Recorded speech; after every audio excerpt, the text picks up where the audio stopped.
दोस्तों, धीरू भाई अंबानी की कंपनी रिलायंस का जब बंटवारा हुआ तो अनिल अंबानी के खाते में रिलायंस इन्फोकॉम आई। वहीं मुकेश अंबानी को पेट्रोकेमिकल मिला। दोनों को बराबर की हिस्सेदारी मिली। लेकिन आज देखिए, एक भाई एशिया का सबसे अमीर उद्योगपति है तो दूसरा भाई अपनी दिवालिया कंपनियों के कर्ज का बोझ उठा रहा है। एक वक्त था जब अनिल अंबानी दुनिया के छठे सबसे अमीर उद्योगपति थे, लेकिन आज हालत यह है कि वो दिवालिया हो चुके हैं। बैंकों के भारी भरकम बोझ तले दबे अनिल अंबानी करीब 49 बार डिफॉल्टर बन चुके हैं। कंपनी के बंटवारे के बाद के कुछ सालों तक ठीक चलता रहा, लेकिन फिर अनिल अंबानी बर्बादी की राह पर चल पड़े।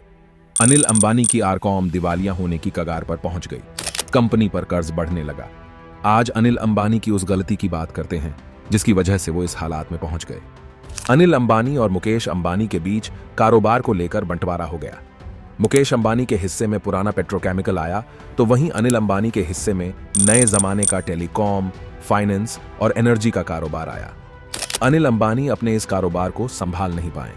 रिलायंस की बहुमूल्य और नए जमाने की कंपनियां उन्हें मिली, लेकिन वो कमाल नहीं दिखा पाए। अनिल अंबानी ने रिलायंस टेलीकॉम को लेकर कई महत्वाकांक्षी योजनाएं बनाई, लेकिन प्लानिंग सटीक नहीं बैठी। वो टेलीकॉम, पावर और इंफ्रास्ट्रक्चर सेक्टर के किंग बनना चाहते थे, लेकिन आज उनकी कंपनी दिवालिया हो चुकी है। अनिल अंबानी की हालत ऐसी हो गई कि उन्हें कर्ज चुकाने के लिए भी कर्ज लेना पड़ा। कर्ज का ये दर्द उस वक्त और भारी हो गया जब आरकॉम और एयरसेल के विलय में असफलता मिली।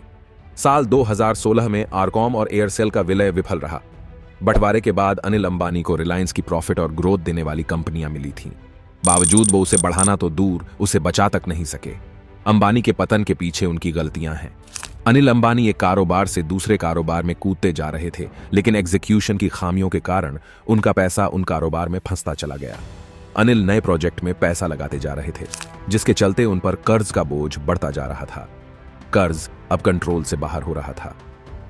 साल 2019 तक अनिल अंबानी की कंपनियों पर कर्ज का कुल बोझ 1.73 लाख करोड़ रुपए तक पहुंच गया था। अनिल अंबानी की कंपनियां कभी सफलता के चरम पर पहुंच गई थी। साल 2008 में अनिल अंबानी की कंपनियों का मार्केट वैल्यू 4 लाख करोड़ रुपए के पार हो चुका था।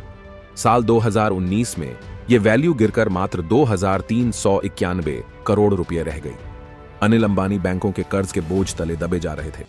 जो अनिल अंबानी 10 साल पहले तक दुनिया के अमीर उद्योगपतियों में से एक थे, अब वो कंगाली के कगार पर पहुंच चुके थे। कंपनी से खुद ही दिवालियापन के रास्ते पर चलने का फैसला किया। रिलायंस कम्युनिकेशंस यानी आरकॉम ने खुद को दिवालिया करार दिया। साल 2008 में अनिल अंबानी 45 अरब डॉलर के साथ दुनिया के छठे सबसे अमीर उद्योगपति थे। साल 2019 में वो फोर्ब्स की सूची में भारत में भी 70वें नंबर के बाहर है।